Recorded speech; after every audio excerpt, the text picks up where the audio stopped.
আর আমরা যারা এই পেশায় আছি তারা সর্বশ্রেষ্ঠ সেবা হিসাবে আমি মনে করি, কিন্তু বাংলাদেশ সরকার এবং আমাদের উচ্চ পদস্থ কর্মকর্তাগণ সেটা মনে করে কিনা, মনে করলে হয়তো আর তারা চুপ বন্ধ করে রাখছে কিনা সেটা জানি না। কিন্তু আমি যেটা উপস্থাপন করতে চাই যে বাংলাদেশের একমাত্র চালিকা শক্তি হালকা যানবাহন চালক যদি একদিন যদি পকেটে হাত দিয়ে রাখে, এই দেশের অর্থনীতিতে অনেক ব্যাঘাত করবে। হ্যাঁ, সেই হালকা যানবাহন চালকদের শ্রম আইনে কোনো স্বীকৃতি নেই, অথচ বাংলাদেশের কোনো শ্রমিকই স্বীকৃত না। একমাত্র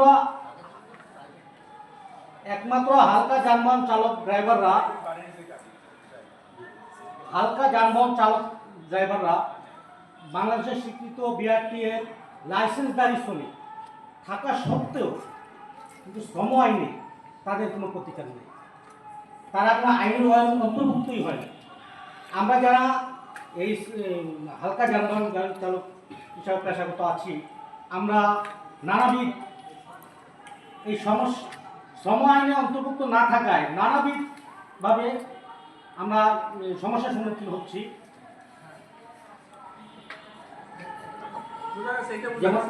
হ্যাঁ, আমরা আমাদের সংগঠনের পক্ষ থেকে আমরা বিভিন্ন সময় দাবি দাবা জানিয়ে আসছি, যেমন সকল হালকা যানবাহন চালকদের শ্রম আইনে অন্তর্ভুক্ত করতে হবে এবং চালকদের নিয়োগপত্র পরিচয়পত্র নিশ্চিত করতে হবে।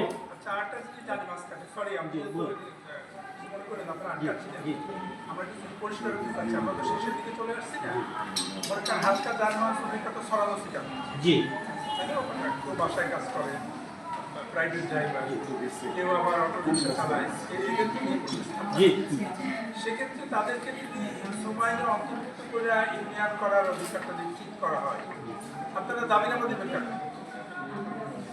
আমরা যে শ্রম আইনে অন্তর্ভুক্ত হইলে আমরা যে আমাদের যে পেশা তার সুরক্ষা, মালিক তো 5,000 জনকে আমরা তো সেবা দিতে আসছি, আমরা তো সেবা দেওয়ার জন্য আসছি, যে আমাদের সুরক্ষার দায়িত্ব তো 5,000 জনেরই, 5,000 জনেরই। এমন তো না যে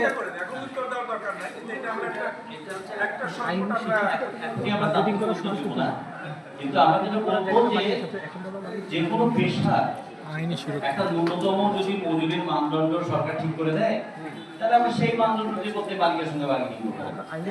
তাহলে আমাদের একটা ইউনিয়ন থাকলে আমরা এর দাবি দেওয়া ওই ন্যূনতম মজুরি বোর্ডের কাছে করতে পারবো যে আমাদের একটা মজুরি নির্ধারণ করে দেয়, সেই মজুরি নিয়ে আমরা প্রত্যেক মালিকের সঙ্গে বার্গেনিং করবো।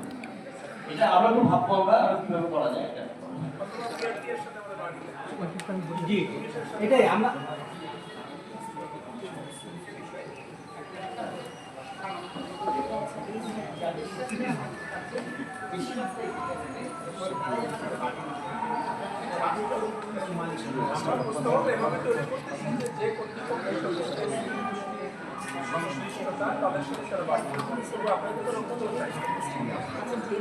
আমাদের মধ্যে আরেকজন আমাদের শ্রম কমিশনের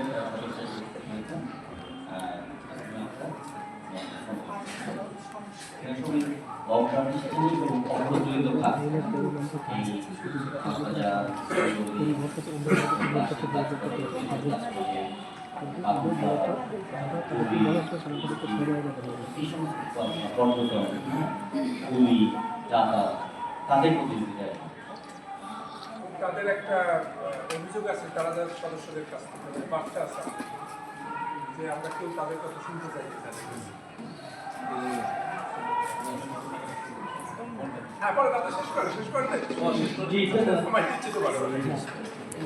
চালকদের নিয়োগপত্র পরিচয়পত্র না থাকার কারণে চালকরা তারা চাকরি নিরাপত্তাহীনতা ভুগতেছে এবং সেই কারণে চালকদের যে মানসিক একটা রূপ তৈরি হচ্ছে, সেই কারণে তারা ঠিকমতো গাড়িও চালাতে পারছে না, দুর্ঘটনার হার বৃদ্ধি পাচ্ছে। আমরা মনে করি যে এই সংগঠনের পক্ষ থেকে যে গাড়ি চালকদের আইনি সুরক্ষায় এবং সময় অন্তর্ভুক্ত করলে নিয়োগপত্র পরিচয়পত্র এবং তাদের চাকরির নিশ্চয়তা নিশ্চিত হলে তারা সুষ্ঠুভাবে গাড়ি চালাইলে আমাদের এই সড়ক দুর্ঘটনা হ্রাস পাবে। আবার আমরা এই যে ন্যায্য অধিকার সেটা নিয়ে বার্গেনিং করতে পারবো। আপনাদের সাথে আরেকবার বসবো আমরা, আপনারা ঢাকাতেই থাকেন তো, জি, আপনাদের সাথে বসবো এবং হালকা যানবাহনদের আরেকটা ইউনিয়ন মানে আমাদেরকে অলরেডি টাইম চেয়েছে, ওইটা ওই দিনে ওনার নাম্বারটা দিয়ে রেখে ওনাদের একজনকে আমরা রাখবো। হালকা যানবাহন আরেকদিন চেয়েছিল টাইম, ওই দিন আপনারা আসেন। আজকে আর আপনার কথা বেশি শুনি না, কারণ আপনার কথা আমরা শুনতে পারবো, আমরা জানি। হ্যাঁ, আমি কিছু মনে করি না, আমরা একটু বটল মেকানিক শুনি, আরেকজন শুনি, কারণ আমাদের আরেকটা যে মিটিং 3টার সময় অন্য অলরেডি চলে আসে। আমরা খুবই দুঃখিত ভাই, একটু বসেন আপনারা এবং আপনারাও শুনেন, তারাও ইউনিয়ন থেকে আসছে।